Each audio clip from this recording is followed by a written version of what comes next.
हाम्रो चर्चको युवाहरू बाउहरू सबै पछाडिपट्टिको हेर्नु न अलिक जुम गरिदिन्छु ल म। साह्रो भयो एक्लै बलियो मान्छेलाई चाहिँ एक्लै पार्दैछु नि पछि कि आम्मा हे जोड लगाएकै एक त नै बल हो भनेको चाहिँ है डल्लै रुख बोकिलिएछ। अरे एक भाइ त यहाँ त के छुँदै मात्रै छ त अन्त यहाँ खेल्दै मात्रै छ त यहाँ एक भाइ त अन्त हल्ला। 4 तारिक आउनुभएको अविरल पानीले यहाँ ढुङ्गा माटो रुखपातहरू बगाइलिनु भएर चाहिँ हाम्रो यो सागको ब्रिज चाहिँ यतापट्टि ब्रिजपट्टि पानी नगएर चाहिँ यतापट्टि जानु भएर चाहिँ एउटा डाङडुङ बनाउनु भएर हामी दुःख पाइरहेछ हजुर। अनिखेर अब यसो यहाँ हाम्रो चर्चबाट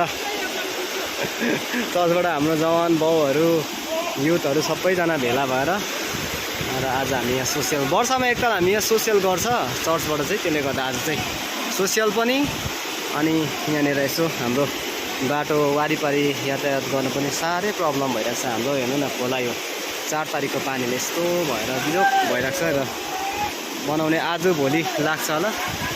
र तपाईँलाई यो सानो सोसियल र यो हाम्रो दुःख देखेर हाम्रो सरकारसम्म पनि हाम्रो यो भिडियो पुगेछ भने उहाँहरूले पनि हामीलाई यसो हेरविचार गर्ने हुन्छ होला भन्ने आशा पनि राख्छौँ हजुरहरूसँग है।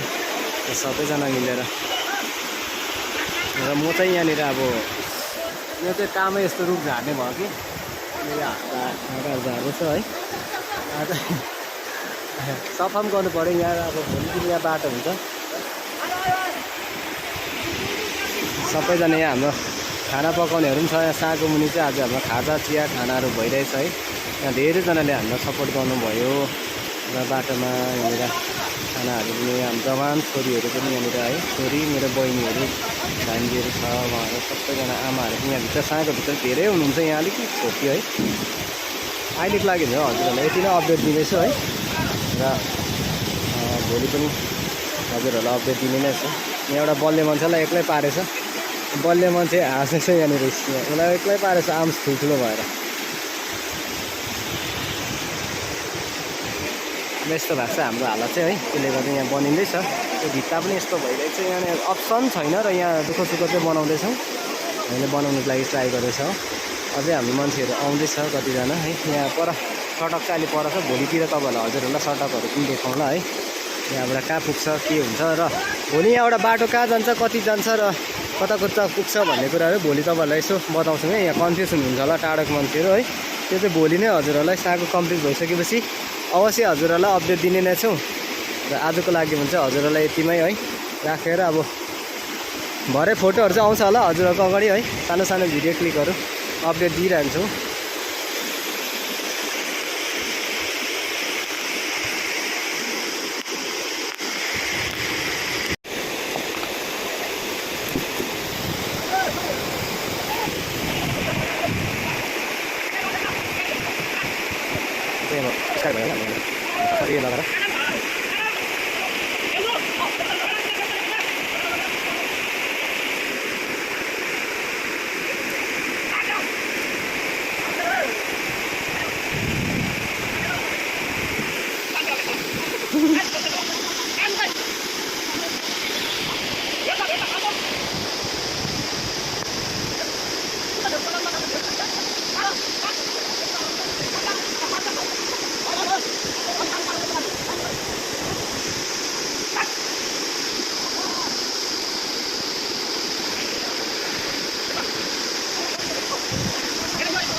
पास्टर बाउ पनि यहाँ हाम्रो मद्दत हुनुहुन्छ, उहाँ पनि हुन्छ हामीलाई डाइरेक्सन दिनुको लागि है। उहाँ पनि हाम्रो गार्जियन्स बुवा हुनुहुन्छ, उहाँ मण्डलीको आत्मिक बुवा। र अहिले चाहिँ चियाको समय भइरहेछ।